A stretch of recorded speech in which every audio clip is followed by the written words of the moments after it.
Sophia will recount how I took control of my life and put a stop to my husband Xander's destructive influence. For privacy reasons, I'll be using pseudonyms. As a prominent lawyer in my state, anonymity is crucial for various reasons. Let's not delve into the intricacies of Ma and Xander's love story. We fell in love, got married, and eventually divorced. The love, it seemed, wasn't reciprocal, as Xander cheated on me. The signs were apparent: avoidance, excessive time outside, and frequent business trips. Though I wasn't involved in his sizable business, despite my success as a lawyer, Xander considered me a failure due to earning less than him. One day, during another one of his supposed business trips, I decided to investigate. I discovered a secret Facebook account on his old laptop, confirming my suspicions. He was cheating with a beautiful woman, someone he found more attractive than me, often criticizing my appearance. Heartbroken and angered, I confronted him immediately. "Sandra, are you cheating on me?" "I have proof," I declared. Xander callously responded, "Sophia, you're just not that interesting anymore. You're always engrossed in pointless cases, neglecting me. Besides, you're not a supermodel who can captivate me with looks alone." Confused, I retorted, "What are you talking about, Xander? I have a demanding job, and you knew that when we got married. I haven't neglected you. It's you who stopped coming home and refused to communicate, and that's how I discovered Xander's affair. When I finally decided to confront him, I anticipated a degree of remorse from him, but the cold response I received caught me off guard. He shifted all the blame onto me, justifying his cheating, a claim that held no validity. Refusing to be falsely accused, I pointed out the flaws in his accusations. Instead of defending his position, he turned cold once more and nonchalantly revealed that he was relieved I had discovered his affair. In a chilling tone, Xander declared, "Good that you found out, Sophia. I no longer have to hide my beautiful girlfriend. She and I will have a perfect life together after I divorce your useless self. Finally, I will marry someone who's worthy of me and my name." His words hit me like a ton of bricks, sending a cold shiver down my spine. As he spoke of divorce, he not only insulted me, but also asserted that I was not good enough for him, accusing me of being a bad wife. He showed no remorse for his affair and even boasted about how a mistress would make a better spouse. Tears streamed down my face as he demeaned me, proclaiming his affair with pride. This was the man I had loved for over a decade, and his words left me shattered. Through my tears, I asked, "How could you say that, Xander? All these years I've been beside you through thick and thin, honoring my vows and valuing you above all else." His callous response cut deep, dismissing my worth. "Well, Sophia, it doesn't matter anymore. You're just not right for me. I'm now a proud business owner, and a woman with average looks and a pretentious law degree won't do me any good." Feeling utterly demeaned, I protested, "How could you, Xander? I'm a capable woman, even if I don't fit your narrow definition of beauty. I've been a good wife to you, and now you're contemplating divorce." Correcting me, he stated coldly, "I'm not contemplating divorce, Sophia. I've already decided to divorce you. I'm done. I don't want to be with you anymore. I will file soon and have already hired a great lawyer. You better move out before I come home. I don't want to see your ugly face anymore." A few hours after Xander hung up on me, he sent the divorce papers through a friend who looked at me sympathetically. I numbly accepted the papers, shut the door, and cried miserably, letting the reality of my wasted years with a horrible man sink in. However, I decided I wouldn't let this break me. I was a strong woman who would take control of her life and teach Xander a lesson. When Xander's friend delivered the papers, he mentioned that Xander had talked about drawing out the divorce. Initially puzzled, it dawned on me that we had a prenup. Xander had insisted that I was entitled to half of his business if he cheated, something I had overlooked in my emotional turmoil. It made sense why Xander wanted to prolong the divorce. He hoped I would give up my rightful share. Determined not to let go of what was rightfully mine, I immediately called his lawyer and set up an appointment. Within 2 days, I moved out of Sanders' house and into my childhood home, which was in my name. I texted Xander that I had already moved my belongings, asserting, "I took my ugly face and body out of your Dan house." Xander responded, boasting about his lawyer's reputation, but I calmly warned him, "I won't give you my business, that's for sure. For now you will stay away from me." Determined to uphold the prenup, I was ready to face whatever challenges lay ahead. "I don't want to talk to you. You can only speak to me through my lawyers now, and I expect you to empty my house." Xander's words ignited a surge of boiling rage within me. It's astonishing how anger and hatred can fuel one's determination when faced with such utter contempt. My mind cleared, and I couldn't help but almost laugh at Xander's ignorance. He had no clue who he was up against, doubtful that his lawyer, Jake, knew either. I arranged a meeting with him at a cafe. Upon seeing me, Jake began to visibly tremble, only calming down upon recognizing me. He seemed confident, but not enough.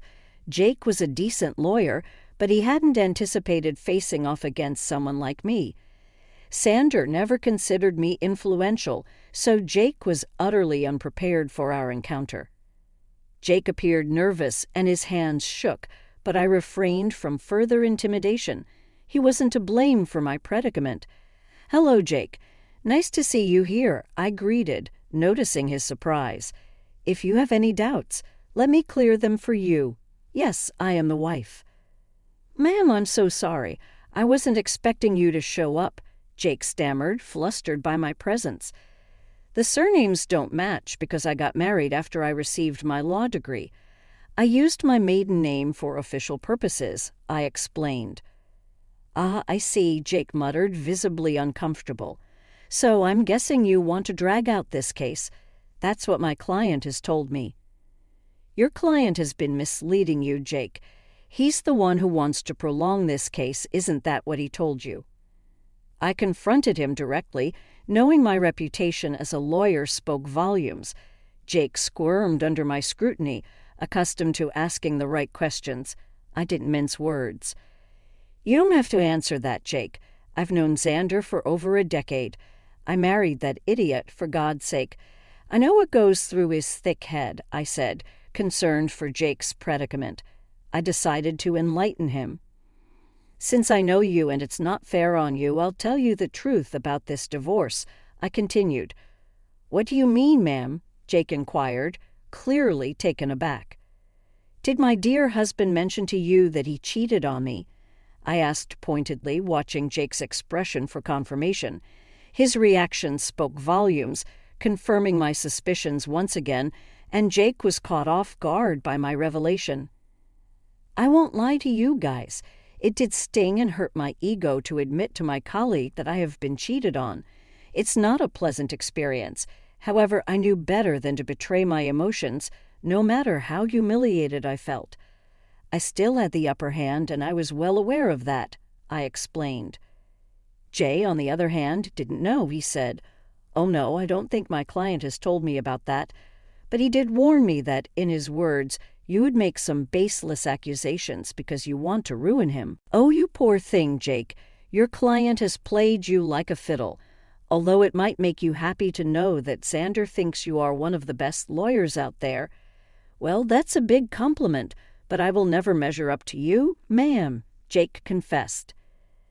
"I wish he had told me that his wife also practices law. He only told me that you work at a law firm. My husband never really took my accomplishments seriously. He had a habit of undermining my work and influence. It was foolish of me to stay with him this long. However, it was smart of me to sign the prenup to save my butt," I shared. Jake was completely taken aback by the mention of the word prenup. He looked shocked, and the term seemed foreign to him. I didn't need to be a rocket scientist to know that he had been ambushed again. Xander had conveniently forgotten to mention the prenup to Jake, perhaps hoping I had forgotten about it. Well, who knows? It didn't matter since the word of the prenup was out there, I continued, Jake was frazzled. "There's a prenup in this marriage. Your husband hadn't mentioned that. Do you have any proof, ma'am?" Jake inquired. "Oh, I do have plenty of proof, Jake. I brought the papers along. I had a feeling that Sander would try to get out of dealing with the consequences of his actions." "Well, not on my watch," I assured him. "I would really like to see the papers, ma'am. Also, I think I would need to see proof of his affair if you have any," Jake requested. "Don't worry, Jake. I brought along everything. Like I said, it isn't me who wants to drag out this divorce. The sooner it happens, the better it is for me," I replied. I handed over all the evidence to Jake, from messages to pictures and documents. I had all the proof right in my handbag, casually giving them to Jake, knowing that the case would always go in my favor. Jake studied each and every document thoroughly before signing and looking rather defeated. He then looked at me and said, "I see that you have solid proof of everything, ma'am. I had no idea about all of these things." "I figured that out, Jake. Also, I know how difficult it is to work with unreliable clients, especially when the opposite party has an equally strong lawyer for their case," I sympathized. "You're right about that, ma'am. I think that's all I needed to talk about today. I believe I need to have a serious conversation with my client before I decide to proceed with his case. I'm sure someone will contact you soon, although I can't say that it will be me," Jake concluded. I thanked him for his time and proceeded to walk out of the cafe. I went straight to work and started to prepare my own documents for the divorce. All the lingering sadness was gone. Now there was this rage within me that was driving me to make sure Xander suffered for what he had done, and I knew he had no way out of this mess he had created. It took Xander one day to get back to me. He called me on my number despite telling me not to contact him directly.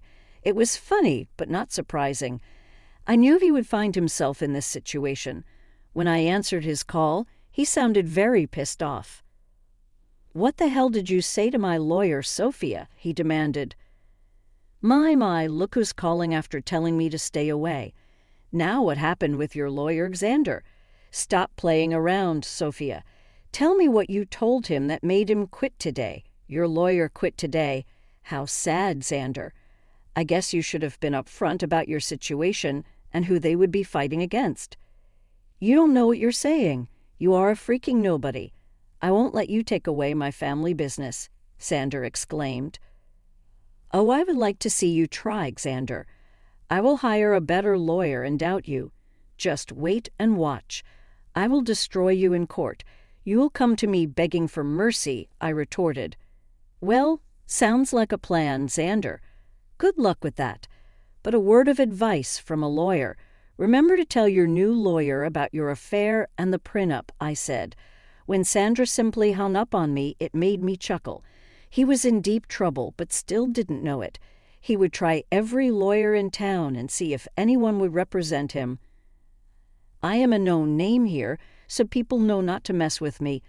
Plus, anyone stupid enough to believe his lies would be dragged down to reality when I presented them with my ammo. Sander said that he would make me beg for mercy. I knew that it would be a matter of time before he would come begging at my door. I was right in thinking that Xander would be back begging at my door. He literally had no other choice. One fine morning while I was getting ready for work, there was a knock at my door. I was a little confused about who showed up at such an odd time. Imagine my surprise when I opened the door and found my soon-to-be ex-husband looking forlorn and weary. I invited him in because I didn't want the scene outside my home.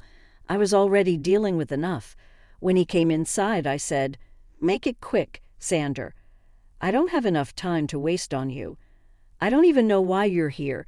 We were supposed to strictly communicate through lawyers only." "Yeah, about that.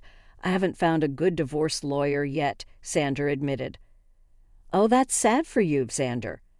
You better hurry up because I hear that your mistress has been dying to marry you. I'm not worried about her anymore," I remarked. "Listen, Sophia, we need to talk. You have been sabotaging my lawyer so that they wouldn't take my case. That is very unfair," Xander accused. I immediately laughed when he said that. I couldn't believe that Sander would have the audacity to pin the entire blame on me. This once again showed how little he valued my profession. He thought that just because he was willing to throw money, people would pull at his feet. Oh dear, that's an amazing joke, Sander. Let me just clear that misconception for you. I haven't been sabotaging anything. It's your stupidity that's causing trouble, I explained. I don't understand. What did I even do? Sander questioned. Should I remind you how you lied to your lawyers about the affair and the prenup? That is enough to make them look like fools in court. Do you think lawyers would jump at representing unreliable clients like you? Besides, I will admit that my name will make a lot of people walk away. You may consider me to be useless, but I actually do have a good name in this profession, I clarified. Yes, I know that now, Sophia. I've tried being open with lawyers too, but none of them are willing to help me, Sander admitted. That's what happens when you try to go against an ironclad prenup. You really should have thought your affair through, Sander. Not that it matters now. The damage is done. No sane lawyer would fight for your cause, I stated. You'll be giving me half of your business, I added. Sander's facial expression said it all. He didn't want to lose his business. I mean, that's why he tried to pick a good lawyer and drag out the divorce. He wanted to keep me hanging long enough until I would snap and just leave him alone without demanding half of his company. After a few days, it became clear to him that no one would take his side. Hell, he was even finding it hard to find any lawyer who would go against me. So he did what he thought was his last resort.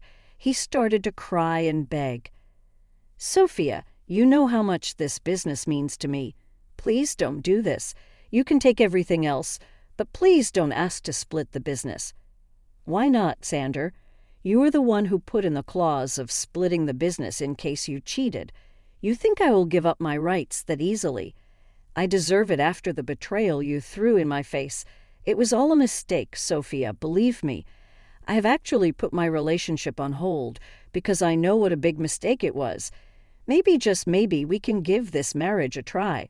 I can say for sure that this hurdle will only make us stronger, Sander pleaded. Sanders's words made me laugh out loud again. The audacity of this man was unmatched by anyone I knew.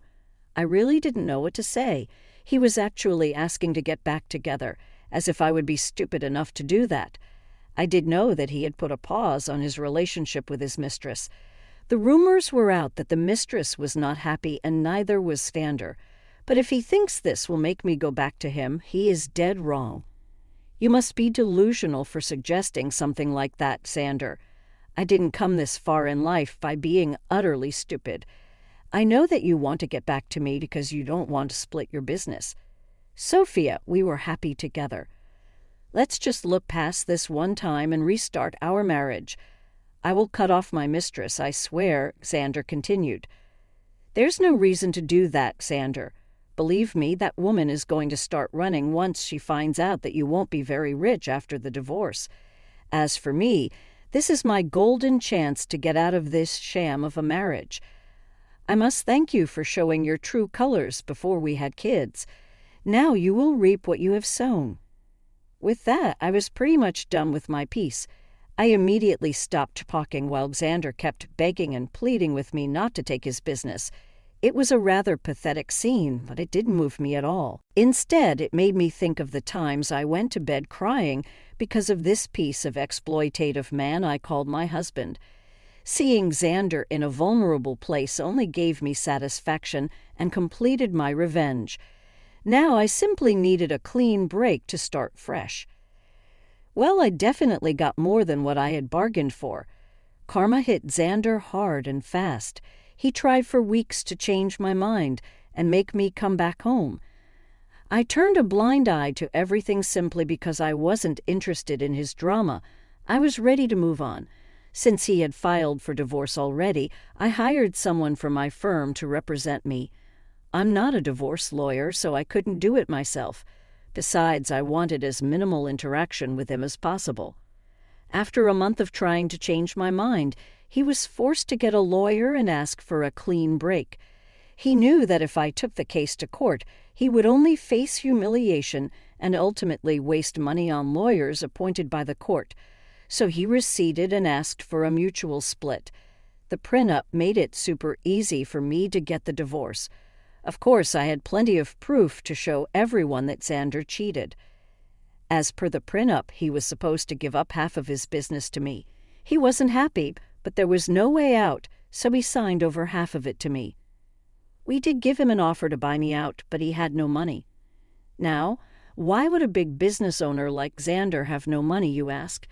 Well, he had spent it all on his mistress, who is now not taking his calls or texts.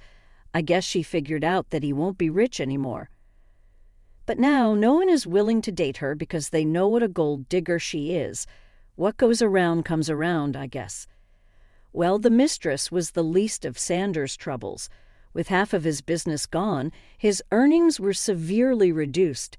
He had to sell his house because he didn't have much money to maintain it or even pay the mortgage properly. He's currently renting a condo, which is a serious downgrade from the big mansion he stayed at. He did try to get back with me again in the hopes of regaining full control of his business. Well, safe to say that is never happening. He now either has to continue the way it is or manage to save enough money to buy me out. If you want to know about me, I'm actually doing pretty well. I have appointed someone to take care of my share of Xander's business, and so far things have been amazing. I ended up upgrading my lifestyle by buying a new mansion due to my combined income from law practice and business. Things are going well. I'm living my best life, and I honestly couldn't be happier. All in all, the divorce played out well for me. Instead of getting played by my ex-husband and his mistress, I ended up ruining their lives and bettering mine. I smoothed my blouse and took a deep breath before stepping into the conference room. The promotion I'd been working towards for years was finally within reach, but the butterflies in my stomach reminded me of everything I stood to lose. "Francesca, come in," my boss Richard called out. "We've been waiting for you." I plastered on a smile and strode to the empty chair at the head of the table. "Sorry I'm late. Traffic was a nightmare." Richard waved off my apology.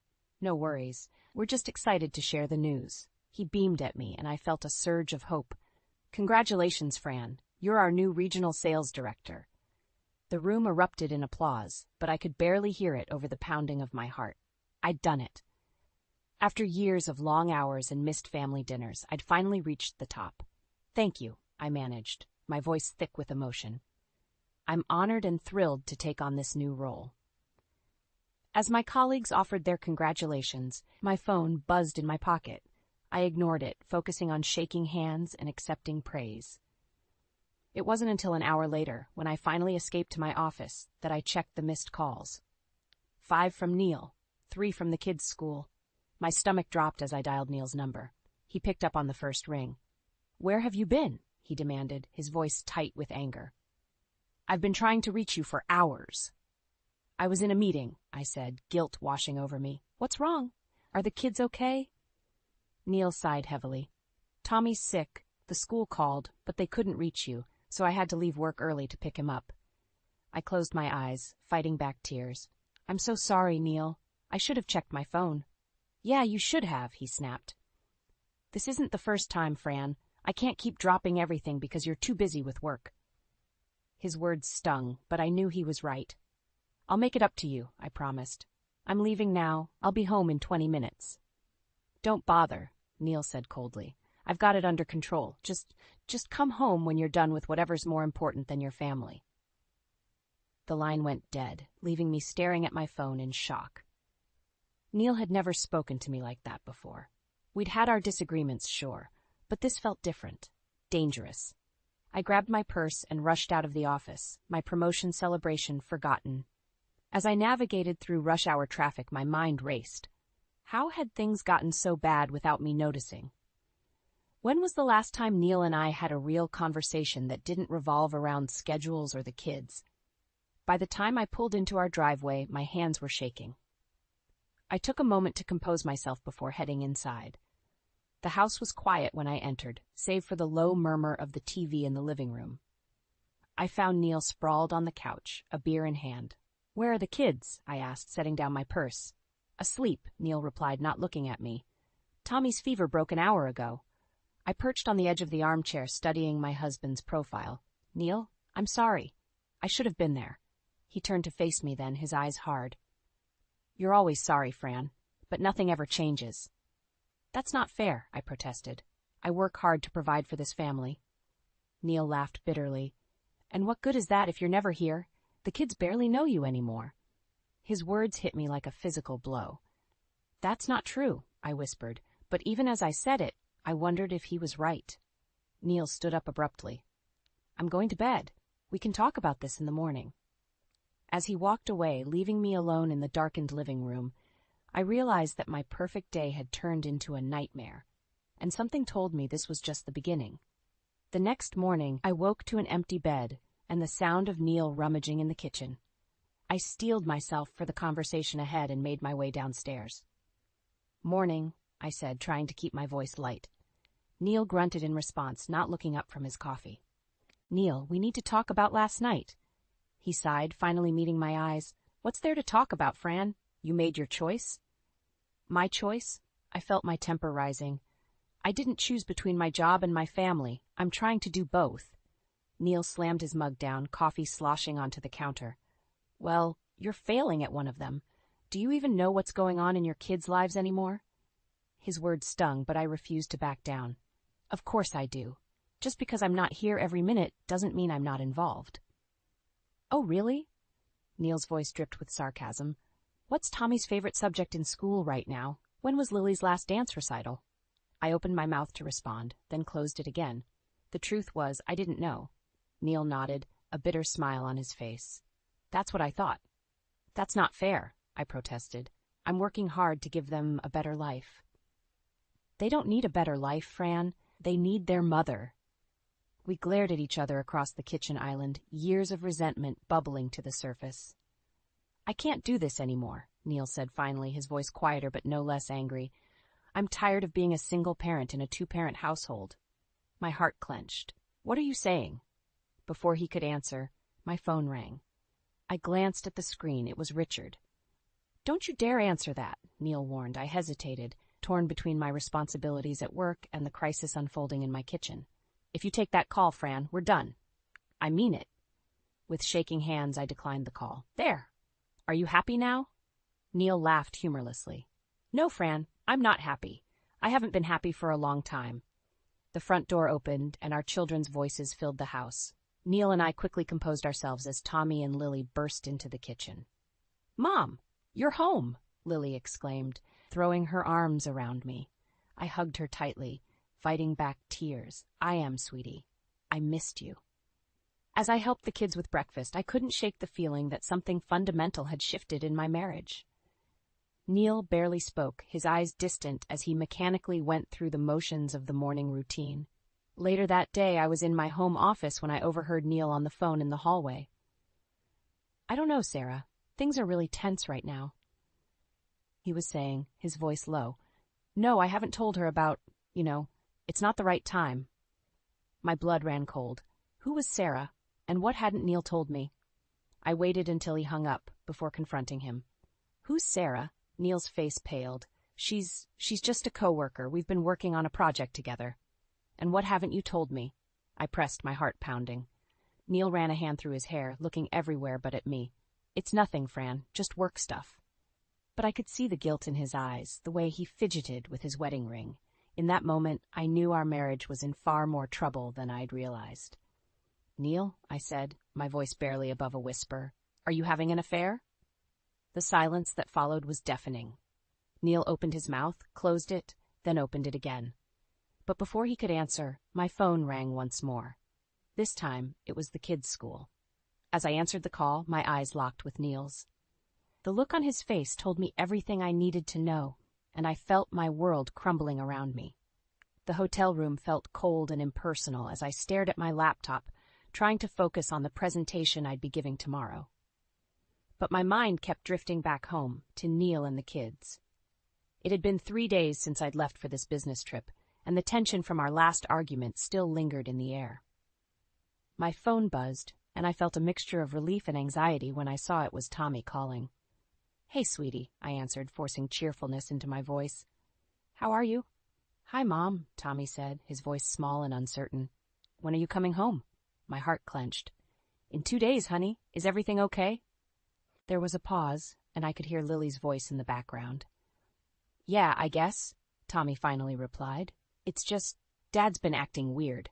I sat up straighter, my mom instincts on high alert. "Weird how?" "He's not home much," Lily chimed in, having apparently grabbed the phone from her brother. "And when he is, he's always on his phone or leaving to run errands." A cold feeling settled in my stomach. "Have you two been alone a lot?" "Mrs. Johnson from next door has been checking on us," Tommy said. "But yeah, kinda." I closed my eyes, fighting back a wave of anger and fear. "Okay, listen to me," I said, keeping my voice calm. "I want you both to go to Mrs. Johnson's house right now.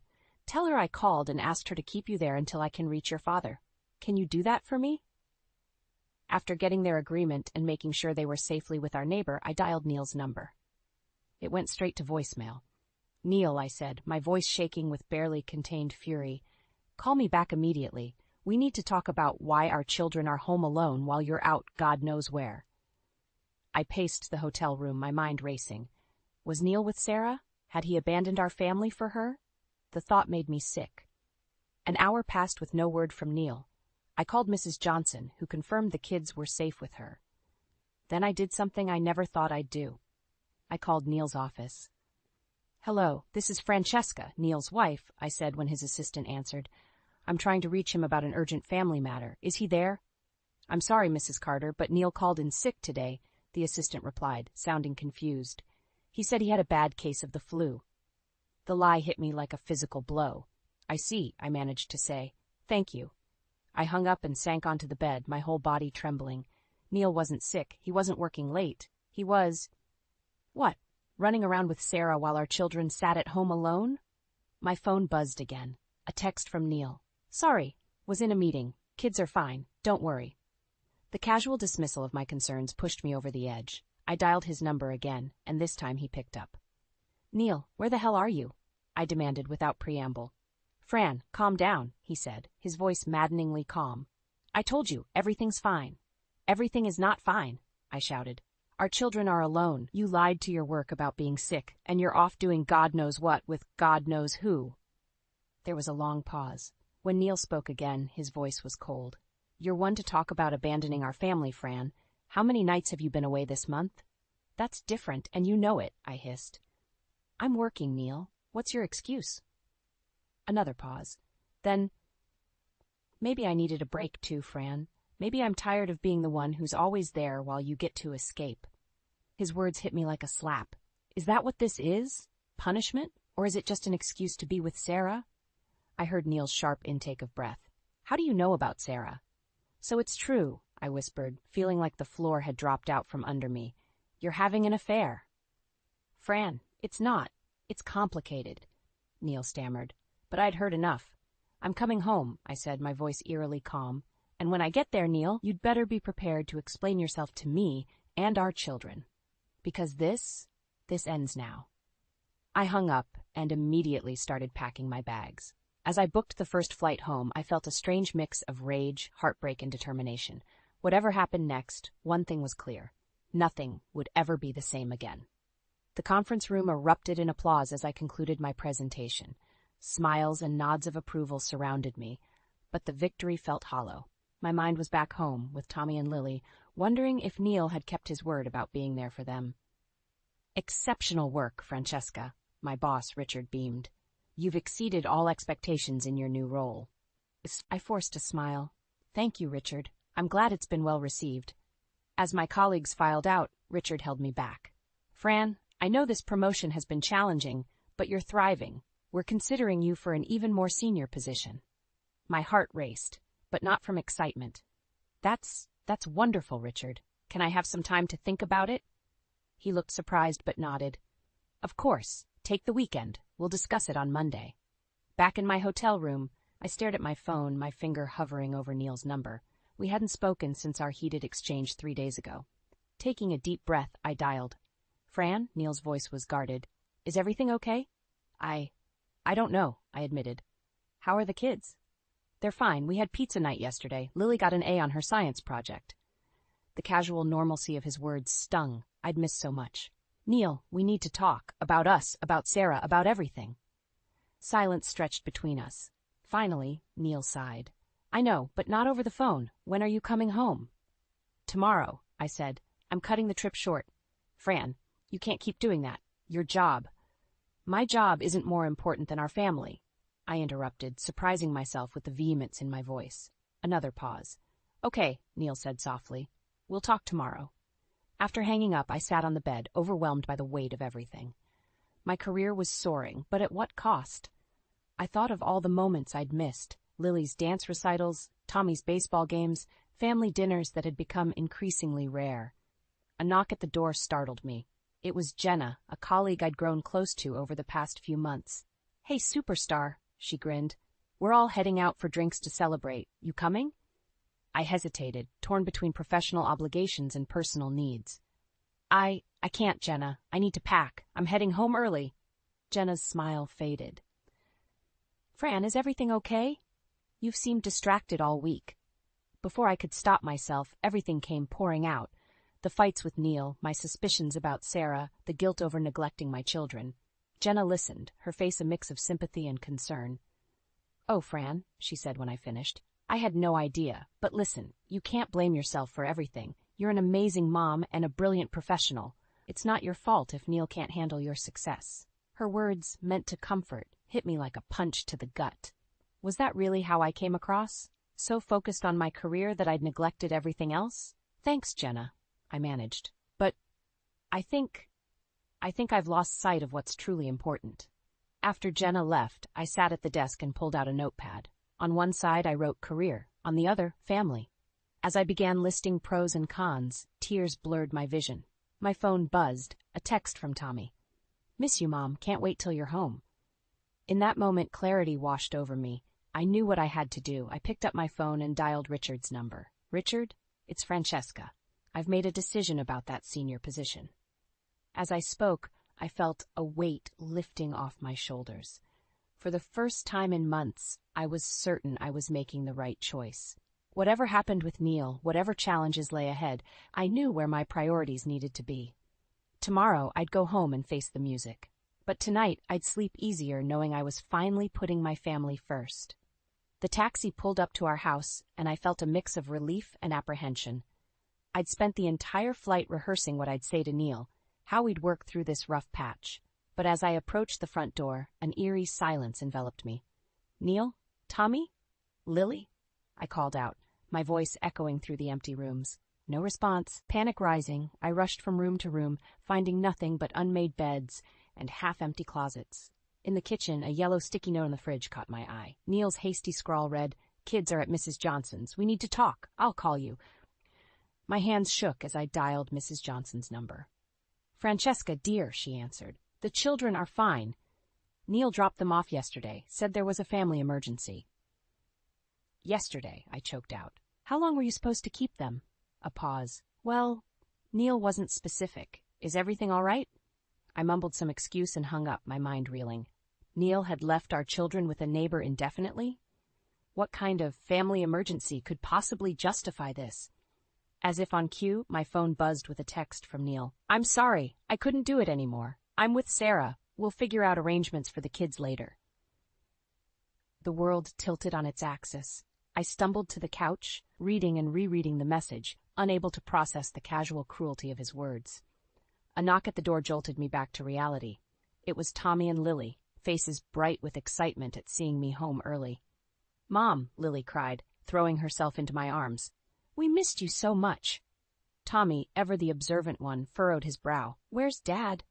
Mrs. Johnson said he had to go away for a while. I swallowed hard, forcing a smile. Your father, he had to take care of something. Squawk, but don't worry. I'm here now. As I helped them unpack, my mind raced. How could I tell them their father had abandoned us? How could I protect them from the pain I was feeling? That night, after tucking the kids in, I sat at the kitchen table staring at Neil's note. Anger, betrayal, and fear warred within me. I thought about calling him, demanding explanations, but what good would that do? Instead, I pulled out my laptop and started researching. Divorce lawyers, child custody laws, financial advisors. With each click, my resolve strengthened. Neil might have walked out on us, but I wouldn't let him destroy our family. As dawn broke, I had a plan. I'd fight for full custody, ensure financial stability for the kids, and rebuild our lives, with or without Neil. My phone buzzed again. Neil, can we talk? I want to explain. I stared at the message, my finger hovering over the reply button. Part of me wanted to lash out, to hurt him as deeply as he'd hurt me, but a cooler, more determined part knew that engaging now would only complicate things. Instead, I typed, "All communication goes through my lawyer from now on. Expect to hear from them soon." As I hit send, I felt a strange mix of sadness and empowerment. The life I'd known was over, shattered by Neil's betrayal, but from the ashes, a stronger, more resilient Francesca was emerging. I heard stirring upstairs. The kids would be awake soon. Taking a deep breath, I stood up, ready to face whatever challenges lay ahead. Neil might have given up on our family, but I never would. As I started preparing breakfast, my mind clear and focused for the first time in months, I made a silent vow, to my children, to myself, and to the future we'd build together. We would not just survive this, we would thrive. The coffee maker beeped, and I poured myself a cup, feeling the warmth seep into my hands. Outside, the sun was rising, painting the sky in hues of hope. It was a new day, the first day of our new life, and I was ready for it. The shrill ring of my phone pierced the quiet morning. Neil's name flashed on the screen, and my heart raced. It had been a week since he'd left, a week of sleepless nights and tear-filled days. With trembling fingers, I answered. "Fran." Neil's voice was unnervingly calm. "We need to talk about the kids." I gripped the phone tighter. "Now you want to talk? After abandoning them without a word?" "I didn't abandon them," he snapped. "I left them with Mrs. Johnson. I knew you'd be home soon." "That's not the point, Neil." My voice rose, and I glanced nervously at the stairs, hoping the kids wouldn't wake. "You left our children with a neighbor indefinitely. Do you have any idea what that's done to them, to me?" A heavy sigh crackled through the line. "I'm sorry, Fran. I didn't mean for things to happen this way, but Sarah and I—" "Don't." I cut him off, bile rising in my throat. "Don't you dare talk about her to me." "She's part of my life now, Fran. You're going to have to accept that." The casual way he said it, as if he were discussing a new job or a haircut, made something snap inside me. "Accept it? You want me to accept that you've thrown away our family for some fling?" "It's not a fling." Neil's voice hardened. "I love her, Fran. I've never felt this way before." The words hit me like a physical blow. I stumbled to the kitchen counter, gripping it for support. "What about our children, Neil? What about the vows we made?" "The kids will adjust," he said, maddeningly reasonable. "And vows, sometimes people change, Fran. You changed when you got that promotion. You were never home, always working. What did you expect?" Hot tears spilled down my cheeks. "So this is my fault? Because I dared to have a career?" "No, it's not. Look, I didn't call to argue. I want to see the kids this weekend. I'll pick them up Friday after school." "Absolutely not," I hissed. "You don't get to waltz in and out of their lives like nothing happened." "They're my children too, Fran. You can't keep them from me." "Watch me," I spat, then hung up. My hands shook as I set the phone down. The unfairness of it all threatened to overwhelm me. Neil had betrayed us, left us, and now he wanted to play happy families on the weekends? I heard movement upstairs. The kids were awake. Wiping my eyes, I tried to compose myself, but as I reached for the cereal bowls, a wave of dizziness washed over me. The room spun, and I found myself on the kitchen floor, gasping for air. "Mom?" Tommy's worried voice came from the doorway. "Mom, are you okay?" I looked up to see both my children staring at me, fear etched on their young faces. In that moment, I realized I couldn't do this alone. I couldn't be both mother and father, couldn't shield them from the pain while dealing with my own. "I'm okay, sweetie," I managed, pulling myself up. Just a little tired. But as I hugged them close, I knew I was far from okay. The weight of everything, Neil's betrayal, the impending custody battle, the uncertain future, crashed down on me. I needed help. I needed support. Most of all, I needed to be strong for Tommy and Lily. With shaking hands, I reached for my phone again. This time, I dialed my parents' number. "Mom?" My voice cracked. "I need you. Can you come?" As I explained the situation through tears, I felt a tiny spark of hope. I wasn't alone in this fight. And Neil would learn that he couldn't just walk away from his responsibilities without consequences. The kids clung to me, their small arms a reminder of what I was fighting for. Whatever came next, I would face it head on, for them, for our family, for the life we deserved. The doorbell rang, and I steeled myself for what was to come. Opening the door, I found Neil's parents, Martha and George, their faces etched with concern and confusion. "Francesca, dear," Martha began, her voice trembling. "What's going on? Neil's not answering our calls, and when we stopped by your house, the neighbors said—" I ushered them inside, my heart heavy. "You'd better sit down," I said, leading them to the living room where my own parents were already waiting. As I recounted Neil's betrayal and abandonment, Martha's face crumpled, while George's reddened with anger. My mother reached out, squeezing my hand in silent support. "I can't believe it," George muttered, shaking his head. "Our son, how could he do this to you? To the children?" Martha dabbed at her eyes with a tissue. "We raised him better than this, Francesca. I'm so sorry." Their genuine shock and remorse hit me harder than I expected. I'd been bracing for denial, for them to take Neil's side. Instead, their support washed over me like a balm. "We'll talk to him," George said firmly. "Make him see reason." I shook my head. "I appreciate that, but I don't think it'll help. Neil's made his choice." Just then my phone buzzed. A text from Neil. "I'm coming to get the kids. Be there in 10. Panic surged through me. "He's on his way," I choked out. "He wants to take the children." My father stood up, his face set. "He's not taking those kids anywhere." The next 10 minutes were a blur of activity.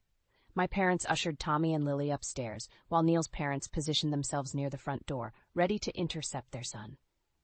When Neil's car pulled up, I felt like I might be sick. But as he approached the house, a strange calm settled over me. This was it, the moment I'd been dreading and preparing for. Neil's face registered shock when he saw his parents. "Mom? Dad? What are you doing here?" "We could ask you the same thing, son." George's voice was cold. "What do you think you're doing?" Neil's eyes darted to me. "I'm here to see my children. Fran can't keep them from me." "You left them," I said, my voice steadier than I felt. "You abandoned our family for another woman. You don't get to waltz back in like nothing happened." "I didn't abandon them," Neil shouted. "I left them with a neighbor. I knew you'd be back soon." Martha stepped forward, her eyes brimming with tears. "Neil, how could you? Those children need their father." "They'll still have me," Neil insisted. "Sarah and we can provide a loving home." "Sarah?" George's voice thundered. "You're throwing away your family for some homewrecker?" Neil's face hardened. "Don't talk about her like that. She understands me in a way Fran never did."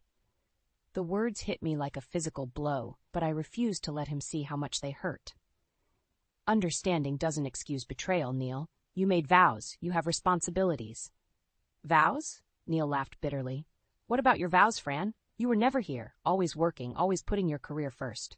"That's not fair," my mother interjected. "Francesca has been an amazing mother and wife." Neil's eyes flashed. "Stay out of this. It's between me and Fran." "No," I said firmly. "It's not just between us anymore.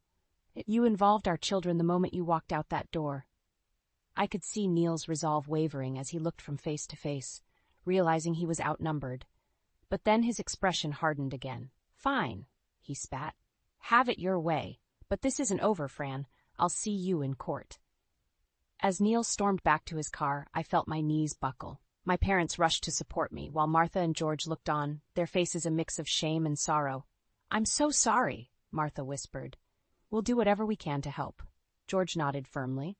"We're here for you and the kids, Francesca. Whatever you need." As the reality of what just happened sank in, I realized this was just the beginning. The real battle, for custody, for financial support, for our children's future, was still to come. But looking at the supportive faces around me, I knew I wasn't in this fight alone. Taking a deep breath, I straightened my shoulders. "Thank you," I said. "I'm going to need all the help I can get." 6 months had passed since Neil walked out, and our lives had settled into a new rhythm.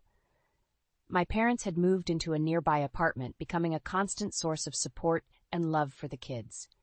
Neil's parents, true to their word, had been equally supportive, often stepping in to help with childcare and emotional support.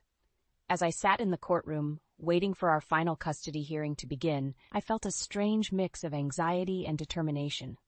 Neil sat across the aisle looking uncomfortable in his suit. Sarah, his new friend, was noticeably absent. Our lawyer, a formidable woman named Diane, leaned over. "Remember, Francesca, stay calm. We have a strong case." I nodded, my eyes fixed on the judge as she entered the courtroom. This was it, the moment that would define our future. As the proceedings began, I listened with growing disbelief as Neil's lawyer painted a picture of me as a career-obsessed mother who had neglected her family. They brought up my long hours, my business trips, even my recent promotion. When it was our turn, Diane stood, her voice clear and confident. "Your Honor, my client has been nothing but a devoted mother. Her career success doesn't diminish her parenting, it enhances it. She provides stability, financial security, and a strong role model for her children." She then presented evidence of Neil's abandonment, his sporadic visits, and his failure to provide consistent child support. As she spoke, I saw Neil's face grow increasingly pale. The judge listened intently, her expression unreadable. When both sides had presented their cases, she called a brief recess to consider her decision. Those 15 minutes felt like an eternity. I closed my eyes, thinking of Tommy and Lily, of all we'd been through. Whatever happened, I knew I'd never stop fighting for them. When the judge returned, the courtroom fell silent. After careful consideration, she began, "I've reached a decision. Primary custody will be awarded to Francesca Carter, with Neil Carter granted visitation rights every other weekend and shared holidays." Relief washed over me like a tidal wave. I barely heard the rest of the judge's words as she outlined the child support arrangements and other details. As we left the courtroom, Neil approached me, his face a mix of emotions. "Fran, I'm sorry for everything." I looked at him, this man I'd once loved, now a stranger. "I'm not the one you need to apologize to, Neil. It's our children who've suffered the most." He nodded, looking genuinely remorseful for the first time. "I know, I want to make things right with them. Can we work something out? Beyond what the court ordered?" I considered his words carefully. "For the kids' sake, I'm willing to try. But you need to prove yourself, Neil. They need consistency, not just promises." As Neil walked away, I felt a weight lift from my shoulders. We had a long road ahead, but for the first time in months, I felt hope for our future. Outside the courthouse, my parents and Neil's were waiting. Their faces lit up when they saw my expression. "We won," I said simply, and was engulfed in a group hug. As we drove home, my mother squeezed my hand. "I'm so proud of you, sweetheart. You've shown such strength through all of this." I smiled, thinking of the journey we'd been on. "I couldn't have done it without all of you." Walking into our house, my house now, I was greeted by the excited shouts of Tommy and Lily. As I hugged them close, I realized that this was the true victory. Not the court decision, but the love and resilience of our little family. That night, as I tucked the kids into bed, Lily looked up at me with serious eyes. "Mom, are we going to be okay?" I kissed her forehead, my heart full. "Yes, sweetheart. We're going to be more than okay. We're going to be wonderful." As I closed their bedroom door, I felt a sense of peace wash over me. The road ahead wouldn't be easy, but we'd face it together. Neil's betrayal had shaken our world, but it hadn't broken us. Instead, it had revealed a strength I never knew I had. Tomorrow would bring new challenges, but tonight, surrounded by the love of my family, I knew we could handle anything life threw our way. We weren't just survivors, we were thrivers, and our story was far from over. "Where's the ATM card?" "Let me handle it," Sam said to me as I battled cancer and endured a hospital stay. His triumphant smirk hinted at sinister intentions. Now that he possessed the ATM card, I informed him, "Just so you know, there's $500,000 in there. Handle it well." I trusted him, not just as my husband, but also as part of my carefully laid plan. I disclosed the ATM card's location, aware of the risks but determined to turn the tables. When I returned home, hoping to retrieve some belongings, I found a divorce application on the table, confirming my suspicions. The ATM card was gone, the operation successful. To anyone else, it might have seemed like a hopeless situation, but for me, it was just the beginning of my revenge. I'm Emma, a housewife in my 40s. Initially, Sam and I had a problem-free marriage, but it all soured due to Sam's true nature, a deception that started 2 months into our marriage. He masqueraded as a kind, caring husband but revealed his belief that a wife must always prioritize her husband, underpinning his terrible personality. Sam constantly subjected me to harsh words, believing a wife should be subordinate. "You should always listen to what your husband says," was his mantra. Failure to fulfill his whims would prompt cruel remarks like, "Aren't you capable of listening to your husband? You're a failure as a wife." His demands extended to household chores, insisting on washing his clothes separately and having his room cleaned first, no matter how unreasonable. Even meals were subject to his unpredictable moods. "A wife's job is to serve what her husband wants to eat," he'd say, rejecting even his favorite dishes if they didn't suit his fancy. It was unreasonable. Yes, I am Sam's wife, but that doesn't make me omniscient or capable of reading his mind. If he didn't want to eat something because he wasn't in the mood, he could have simply told me beforehand what he wanted, but Sam never did that, making it increasingly difficult to cater to his whims. I was honestly fed up with his childlike tantrums. It became unbearable, yet I knew I couldn't ignore his demands completely because each mistake I made worsened the atmosphere at home and further deteriorated our relationship. Living under such forced conditions was taking its toll. While doing household chores, I lost consciousness, collapsing with a loud noise that alerted a concerned neighbor. They contacted the building manager, who found me and called an ambulance. Taken to the hospital and regaining consciousness, I was immediately admitted for tests. My wishful thinking, hoping they wouldn't find anything wrong, was shattered when I was diagnosed with cancer. Whether it was caused by stress or not, I experienced severe dizziness that left me unable to stand. A nurse had to support me as I sat down. Suddenly, the doctor advised me to contact family members. I tried reaching out to my parents' home, but my mother had passed away a few years ago, and my father needed care, living with my brother and his wife 3 hours away by plane. It was impossible for them to come quickly. I called Sam but only reached his voicemail, leaving a message. I realized he had turned off notifications for messages from me, likely meaning he wouldn't notice it promptly. I could have gone to retrieve my belongings myself, but the doctor advised against it, so I reluctantly gave up on that idea. Hours later, Sam finally contacted me with a brief message, "I'll come to the hospital tomorrow. Wait for me." His message lacked any concern for my condition, leaving me uncertain if he would even bring my necessities. His indifference felt like a heavy burden. Earlier, I had explicitly asked Sam to bring my belongings that day. I urgently needed a change of clothes and toiletries left at home. Despite my repeated messages, there was no response. After hours of distress, Sam finally read my messages and bluntly replied, "Shut up and be quiet." Considering my urgent need due to being hospitalized for cancer, his response was shockingly disappointing. Honestly, I hadn't expected much from Sam to begin with. True to form, he didn't show up at the hospital that day. I tried to be realistic, but a part of me couldn't let go of hope, making my first day in the hospital even more difficult. The nurses sympathized with me, which only added to my emotional pain. The next day, around noon, just as promised, Sam showed up casually. He remarked, "You look healthier than I thought. I expected you to be more frail." His comment infuriated me. "Just put down the bags and leave," I said angrily. Tossing his head, Sam responded, "What bags?" My frustration boiled over. Wasn't he supposed to bring my things? Unable to contain my anger, I glared at him. "What's that look for?" he snapped back, clearly annoyed. His unreasonable behavior pushed me to my limit, but I tried to stay calm.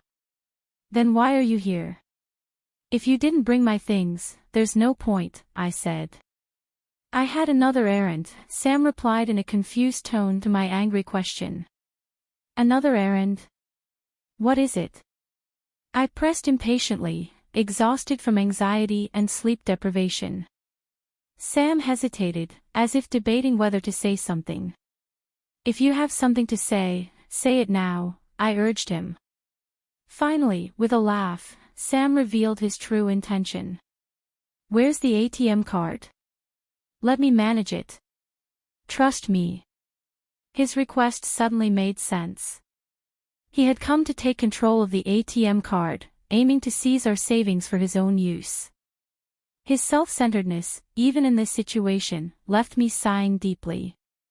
Yet Sam appeared unfazed, smiling as if nothing else mattered. Unable to tolerate his behavior any longer, I decided to act. "There's $500,000. Please take care of it," I told him firmly. Sam's reaction was a mix of surprise and delight. To provide context, both Sam and I had been ordinary office workers before marriage, never earning a fortune. So, where did this wealth come from? The answer: stocks. I had started investing after becoming a housewife, following a friend's suggestion, while managing household responsibilities. I recently made a significant profit in the stock market, initially intending to keep this $500,000 a secret, fearing Sam's selfish actions if he knew about it. My desire for revenge drove me to reveal its existence. Sam's reaction to the unexpectedly large amount confirmed my suspicions. Smiling gently at him, I said, "The ATM card is in the third drawer of the shelf. You may take it." Sam seemed dumbstruck but quickly regained his composure. "Understood," he replied energetically. It appeared he had fallen perfectly into the trap. "I'll leave the rest to you," I said as he briskly left the room, unaware of the obvious trap. Sam seemed convinced everything was going according to his plan. However, withdrawing such a large sum wouldn't be easy. Fortunately, it was a holiday and the bank's counters were closed. Sam, occupied with work the next day, wouldn't likely withdraw the money until the evening, giving me enough time to execute my revenge plan. After discussing it with my doctor, I was granted permission to leave the hospital briefly. Tomorrow, my revenge would unfold. Unable to wait until then, I decided to return home to retrieve my belongings. This was merely a pretext, my real goal lay elsewhere. Despite missing home dearly even for just a day, I knew Sam would be at work, leaving the house empty. Upon entering, I spotted two papers on the living room table, a divorce application and a hastily written letter. "Sorry for the rush, but let's get divorced. Please write and submit the divorce application," the letter read. With caution, I checked the shelf and confirmed my suspicion: the ATM card was gone. Sam had taken it. Ordinarily, one might feel dismayed at such a significant sum being stolen, but I couldn't help but smile. "Operation successful," slipped out of my lips. If Sam had been present, he would have been furious, wondering what I meant. First, I filled out the divorce application. Then, I gathered the essentials needed for my hospital stay and left the house we had shared for so many years. Of course, I submitted the divorce application on my way out, severing all ties with him. Back at the hospital, I prepared for the challenges ahead, discussing various matters with my doctor. Later, while relaxing in my hospital room, I noticed several missed calls on my phone, all from Sam. He had also sent messages asking how to withdraw the money or something similar. Not wanting to disturb my roommate, I moved to the common area where phone calls were allowed and returned Sam's call. Finally. "I can't withdraw the money. Please tell me how to do it." Sam's voice sounded more frantic than I had imagined. Clearly, he needed the $500,000 immediately for some urgent reason, but I felt no obligation to help him.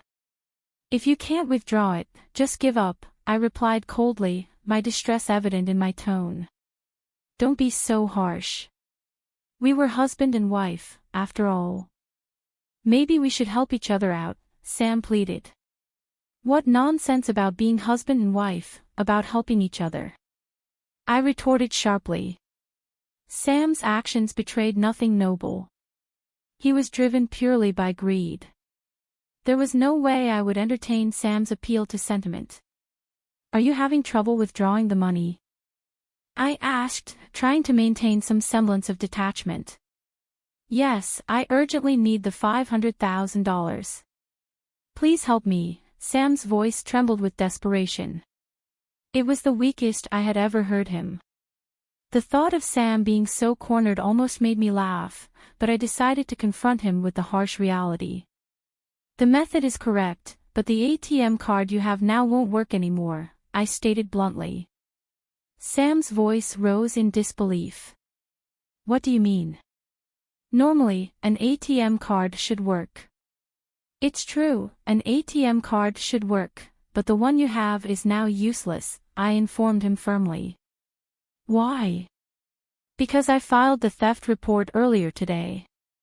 The ATM card is just a piece of paper now, useless to you," I declared calmly. Silence followed on Sam's end, likely shock settling in. Earlier that day, I had stopped by the bank and reported the card stolen. Sam had taken my ATM card without permission, intending to claim the $500,000 I had earned for himself. His actions were clear theft, and filing a report was the right course of action. The ATM card he had could no longer access the funds. Moreover, our marriage was over, removing any claim he might have had as a spouse. "How does it feel to be tricked by the woman you look down upon?" I couldn't help but add, with a hint of satisfaction.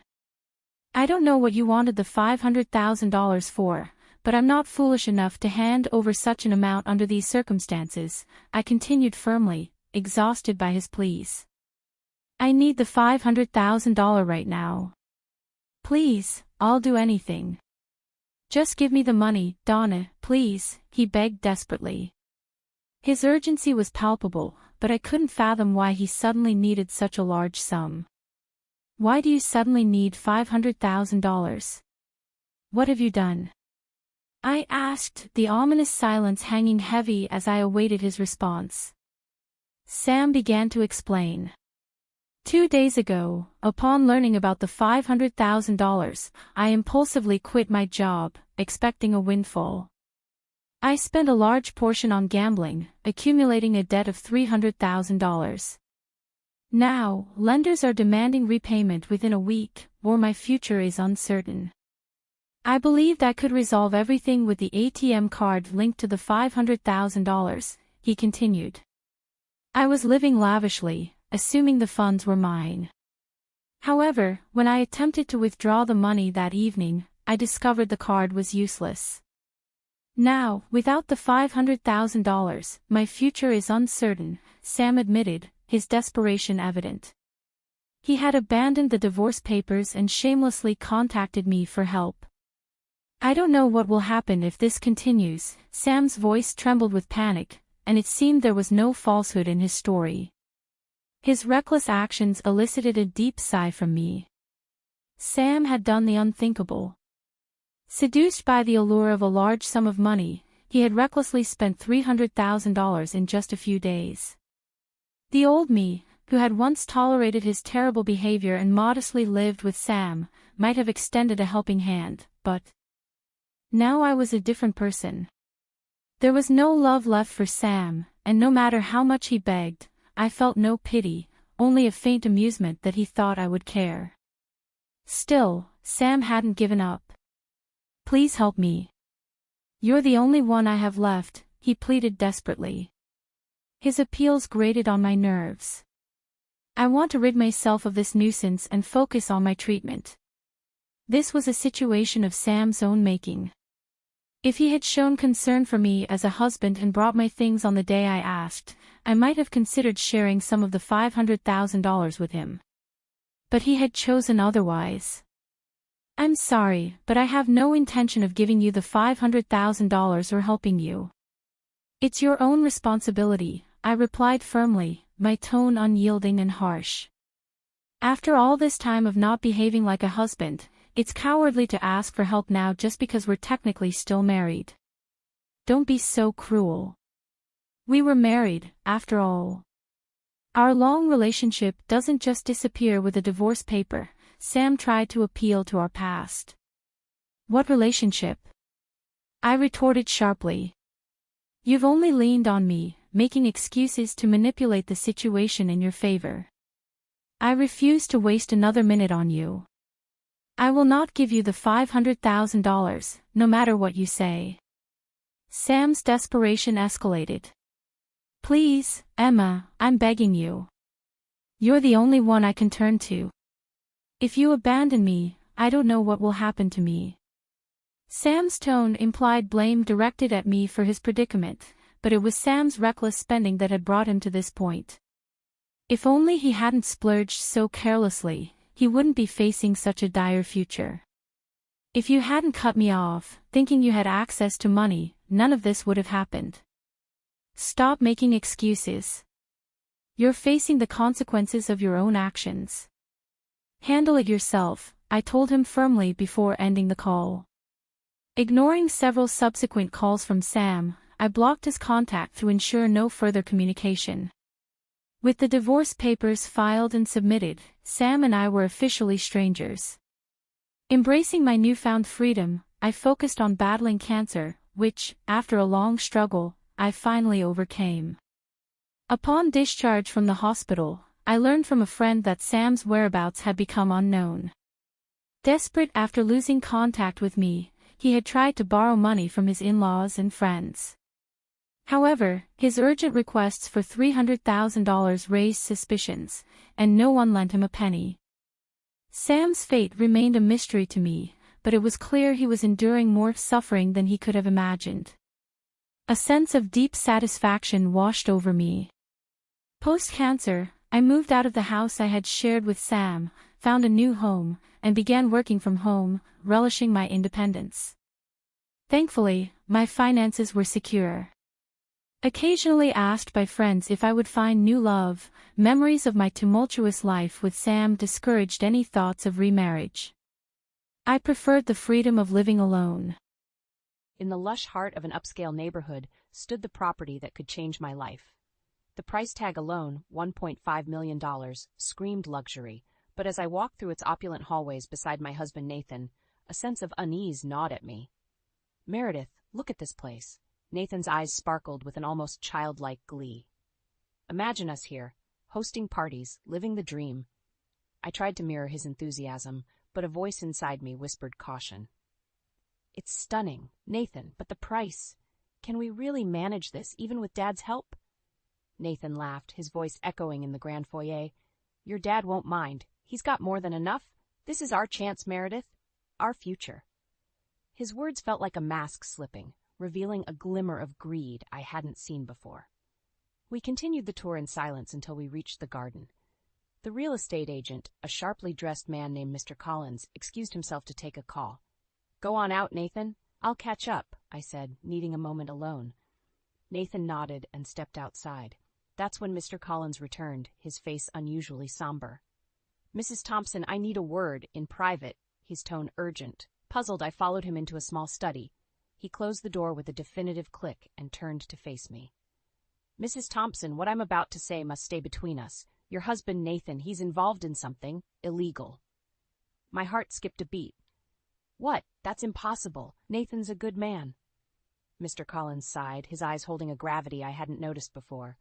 I have friends in law enforcement. They've been tracking a drug ring and Nathan's name came up. I can't divulge more, but you should know.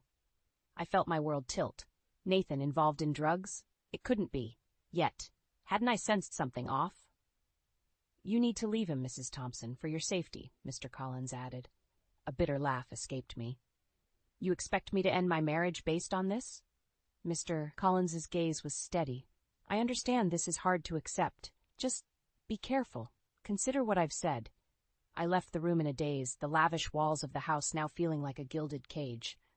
Outside, Nathan was admiring the garden, oblivious to the storm raging in my mind. Everything okay, honey? He asked, wrapping an arm around my waist. Yeah, just a bit overwhelmed by all this, I lied, forcing a smile. As we drove home, Nathan chattered about the house, our future, his dreams, but my thoughts were a whirlwind of doubt and fear. Was the man I married not who I thought he was? The words of Mr. Collins echoed in my mind, a sinister undercurrent to Nathan's enthusiastic plans. That night, as Nathan slept beside me, his face peaceful in the moonlight, I made a decision. I needed the truth. And if Nathan was the man Mr. Collins claimed he was, then I would make him pay. For my heart, for my trust, for everything. Revenge, a word I never thought would belong to me, settled in my heart. Nathan had chosen his path. Now it was time to choose mine. Months before the property viewing, life with Nathan seemed almost idyllic. We were the couple our friends envied, always laughing, always together. But as I lay awake that night, the past replayed in my mind, revealing cracks I had chosen to ignore. "Meredith, I'll be out late tonight. Drinks with the guys," Nathan had said one evening, his tone casual. I remembered nodding, a smile fixed on my face. "Sure, have fun. Just don't stay out too late." As I thought back, I realized these late nights had become more frequent. Nathan, once eager to spend every moment with me, now seemed to find any excuse to be away. I had dismissed it as pre-marriage jitters, the last hurrahs of bachelorhood. But now, doubt crept in like a shadow. The following morning, I decided to confront Nathan. Over breakfast, I broached the subject. "Nathan, we need to talk. You've been out a lot lately? Is everything okay?" He looked up from his coffee, a flicker of annoyance in his eyes. "It's nothing, Meredith. Just enjoying my freedom while I can. You know, before the ball and chain." His words stung, and I pushed back my chair, standing up. "Is that how you see our marriage? A ball and chain?" Nathan's expression softened, and he reached for my hand. "I didn't mean it like that, Meredith. I love you. I'm just getting it all out of my system." I wanted to believe him, to return to the blissful ignorance I had basked in. But the seed of doubt Mr. Collins planted refused to be ignored. That afternoon, I called my best friend Lisa, seeking a sounding board. "Lisa, do you think I'm overreacting? Nathan's been so distant lately." Lisa's voice was hesitant. "Meredith, you know I love you both, but I've seen Nathan out. He's not always with the guys." Her words were a punch to my gut. "What do you mean?" "He's been seen around town with some unsavory characters." I didn't want to say anything, but I felt a chill run down my spine. Nathan's late nights, his evasive answers, and now Mr. Collins's warning, it all began to form a sinister picture. Over the next few days, I observed Nathan. His phone, once left carelessly around the house, was now always on him, buzzing with constant messages. His once warm demeanor towards me cooled, replaced by a detached politeness. One evening, as Nathan prepared for another night out, I confronted him again. "Nathan, who are you meeting tonight? You're always so secretive." He paused, his back to me. "Just some old friends. You wouldn't know them." The lie was evident, and I felt a surge of anger. "Nathan, I'm your wife. If there's something going on, you can tell me." He turned, his eyes hard. "There's nothing to tell, Meredith. Just drop it." As he left, slamming the door behind him, I felt a resolve harden within me. Nathan was hiding something, and I was going to find out what. No more excuses, no more lies. I was done playing the dutiful, oblivious wife. That night, as I sat alone in our cold, silent house, I knew one thing for certain. The man I married was a stranger, and I was going to uncover the truth, no matter the cost. The ensuing days felt like walking through a thick fog. Each smile Nathan flashed, every affectionate gesture now seemed tainted with duplicity. I watched him, the man I had pledged my life to, with a skeptic's eye, searching for the truth behind his mask. One evening, as we sat in our living room surrounded by real estate brochures, Nathan's true nature began to emerge more clearly. "Meredith, look at this one," he said, pointing to a brochure featuring a mansion that screamed opulence. "Your dad won't mind footing the bill for this, right?" I felt a pang of disgust at his casual expectation of my father's wealth. "Nathan, we need to be realistic. We can't exploit my father's generosity." He laughed, a sound that once warmed my heart, now chilling it. "Come on, Meredith. Your dad's loaded. He'd want his little girl to live in luxury." I stared at him, the man I thought I knew, now a stranger driven by greed. "My father's money isn't a ticket to your lavish fantasies, Nathan." His face darkened, and for a moment I saw the man Mr. Collins had warned me about. "So what? You're choosing your dad over me?" I stood up, my hands trembling with a mix of anger and hurt. "This isn't about choosing sides. It's about respect and responsibility, something you seem to have forgotten." Nathan stood as well, his eyes flashing with something akin to fury. You know what, Meredith? Maybe you're the one who's forgotten what this marriage is about. I felt a cold resolve settle over me. And what is that, Nathan? Using me for my father's money? He didn't respond, turning away with a dismissive wave of his hand. That night, I lay in bed, the space between us wider than the physical distance. My mind was made up. I needed to protect myself and my family from this man who had become an embodiment of betrayal. The following day, I made a call to a private investigator. If Nathan wouldn't give me the truth, I would find it myself. I recounted Nathan's late nights, his sudden interest in expensive properties, and Mr. Collins's alarming revelation. I need to know what he's hiding, I told the investigator. I need evidence. As I set the plan in motion, a part of me mourned the loss of the love I once felt, but that grief was overshadowed by a burning desire for justice. Nathan had made his choice, and now I was making mine. Weeks passed, and the investigator provided me with updates. Nathan's business meetings were nothing more than rendezvous with known criminals. The late nights were not spent with friends, but in shady dealings. Each report was a nail in the coffin of our marriage. I confronted Nathan one last time, armed with the evidence. I know about your dealings, Nathan. I know about the people you've been meeting. His reaction was not of remorse, but of rage. You had me followed? You spied on me? Yes, because you left me no choice, I said, my voice steady despite the turmoil inside. I trusted you, Nathan, and you betrayed me. He scoffed, turning away. You're just like everyone else. You don't understand what it takes to make it in this world. As he left the room, I knew there was no turning back. I had seen the real Nathan, a man consumed by greed and deceit, and I would not let him destroy me.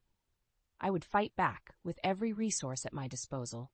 Nathan would learn that betrayal comes at a price, and I would be the one to collect it. The day of the property viewing loomed like a dark cloud. I knew it was more than just looking at houses.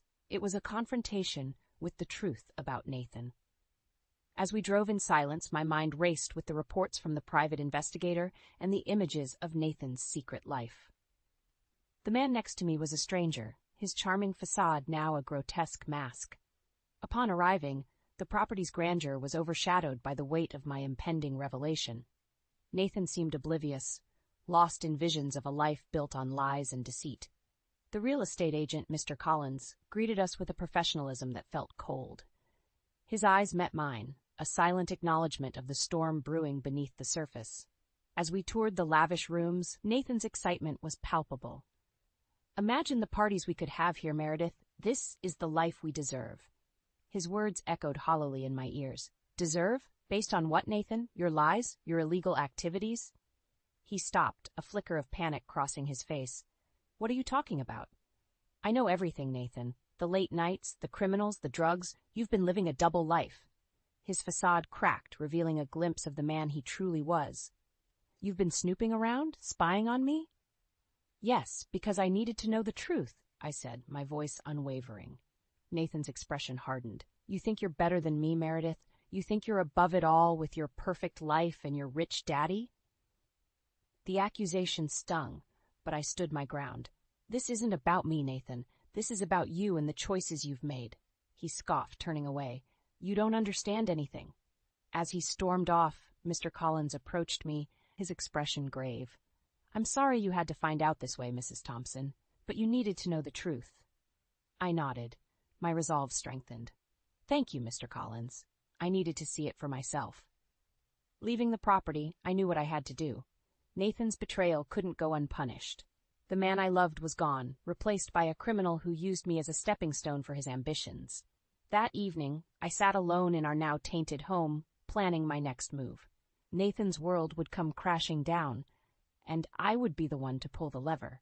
He would pay for his deceit, not just legally, but personally. I would ensure that his fall from grace was as steep as the pedestal he had placed himself upon. The game had changed, and I was no longer a pawn in Nathan's twisted world.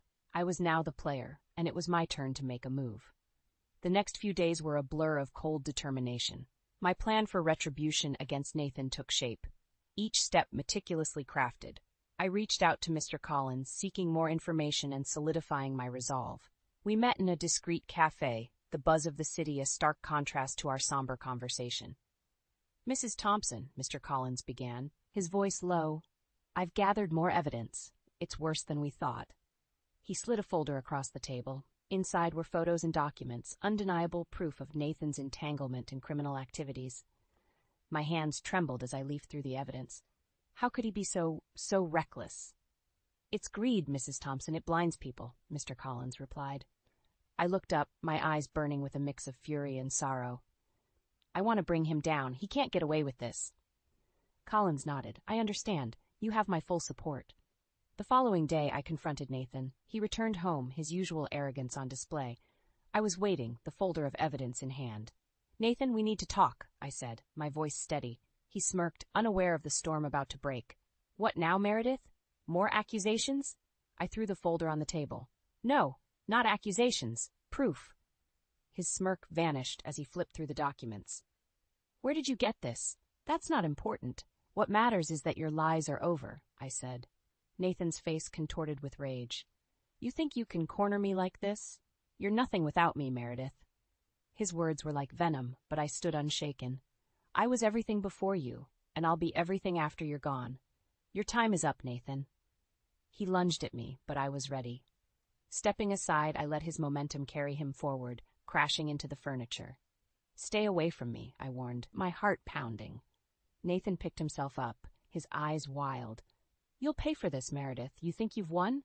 This is far from over. But I could see the fear in his eyes. He knew his world was crumbling. I'm going to the authorities, I declared. You're going to face the consequences of your actions. As he stormed out, I knew the battle was just beginning. But I was prepared. Nathan had underestimated me, and that was his biggest mistake. My heart ached with the betrayal and loss, but it was overshadowed by a burning desire for justice. Nathan's fall from grace would be a spectacle, and I would be the architect of his demise. This was more than revenge. It was retribution for every lie, every deceitful smile, every moment he thought he could use me and walk away unscathed. The game of deception was over, and I was writing the final act. Nathan would learn that betrayal comes with a price, and I was here to collect. The day of reckoning arrived with a heavy air. I stood in the living room, the evidence of Nathan's betrayal neatly compiled on the coffee table, waiting for him to return. My heart raced with a mix of fear and anticipation. Today, Nathan's charade would end. The sound of the door opening sent a shiver down my spine. Nathan walked in, his usual confident stride faltering as he saw the determined look in my eyes. Meredith, what's this about? He asked, trying to maintain his composure. It's about the truth, Nathan, I replied, my voice unwavering. The truth about who you really are. He scoffed, attempting to deflect. You're being dramatic. Let's just talk this out. I pushed the folder towards him. Talk? Like how you talked your way into illegal dealings, or how you talked about love while betraying everything we stood for? Nathan's facade began to crumble, his eyes betraying a flicker of panic. Meredith, you don't understand. I did this for us, for our future. By destroying it, I countered sharply. You did this for yourself, Nathan. Your greed, your lies, you've ruined everything. He lunged towards me, his face contorted with rage. You think you can judge me? You, with your perfect life and your daddy's money? I stepped back, my resolve hardening. This isn't about me, Nathan. It's about your crimes, your choices, and now you're going to face the consequences. Nathan's anger turned to desperation. Meredith, please. We can fix this. I can fix this. But it was too late. There's nothing left to fix, Nathan. You made your choices, and now you have to live with them. With a trembling hand, I dialed the number I had prepared. Within minutes, the sound of sirens filled the air, and police officers arrived at our door. Nathan's face drained of color as he realized the gravity of the situation. You called the police? Yes, Nathan. It's over, I said, a mix of relief and sorrow washing over me. As the officers handcuffed him, Nathan turned to me, his eyes filled with a toxic combination of anger and disbelief. You'll regret this, Meredith. You've just made the biggest mistake of your life. But I stood firm, watching as he was led away. The man I had loved was gone, replaced by a stranger whose deceit and greed had consumed him. In the silence that followed, I felt a weight lift off my shoulders. I had done what was necessary, not just for me, but for the justice that Nathan had so callously disregarded. The path ahead would be challenging, but I was ready to face it. Nathan's betrayal had shattered my trust, but it had also revealed a strength in me I never knew I had. As I looked around the empty house, I realized that this was not an end but a beginning of a new chapter, one where I was no longer a victim of deceit but a survivor, ready to rebuild my life on my own terms. The days following Nathan's arrest were a whirlwind of emotions and legal proceedings. Sitting in the courtroom, watching the man I once loved now reduced to a criminal defendant, I felt a complex mix of triumph and heartache. As the judge delivered the verdict, guilty on multiple counts, Nathan's face was a mask of defeat. He turned to look at me, his eyes a mix of anger and despair. In that moment, I saw the remnants of the man I had married, buried under layers of greed and deception. Outside the courtroom, the press swarmed, eager for a statement. I faced them, my voice steady. Justice has been served today. It's a sad day when someone you trusted betrays not just you, but the law. The following weeks were a time of reflection. I realized that my marriage to Nathan had been built on a foundation of lies. But I also recognized the strength and resilience I had found within myself. I decided to start anew, leaving behind the tainted memories of our shared home. Selling the property, I moved into a smaller, cozier place, one that represented my new beginning. One day, while settling into my new life, I received a call. It was Nathan's parents. They wanted to meet, to apologize for their son's actions. We met at a quiet cafe, and the remorse in their eyes was genuine. "Meredith, we're so sorry for what Nathan did to you," his mother said, her voice quivering. I nodded, acknowledging their pain. "Thank you, but Nathan's choices were his own. You don't need to bear his guilt." His father, a stoic man, handed me an envelope. "We know it can't undo the harm, but please accept this as a token of our apology." I opened the envelope to find a substantial check. I hesitated, then pushed it back. "I appreciate the gesture, but I cannot accept this. Nathan's actions are not your responsibility." Their gratitude was evident, and we parted ways with a mutual understanding and respect. Months passed, and life settled into a new rhythm. The experience with Nathan had changed me, but it had also opened my eyes to my own strength and the importance of trust and integrity. One day, I received news that Nathan had been released on parole. A part of me tensed at the thought of facing him again, but I realized that he no longer had power over me. I had moved on, leaving the shadows of our past behind.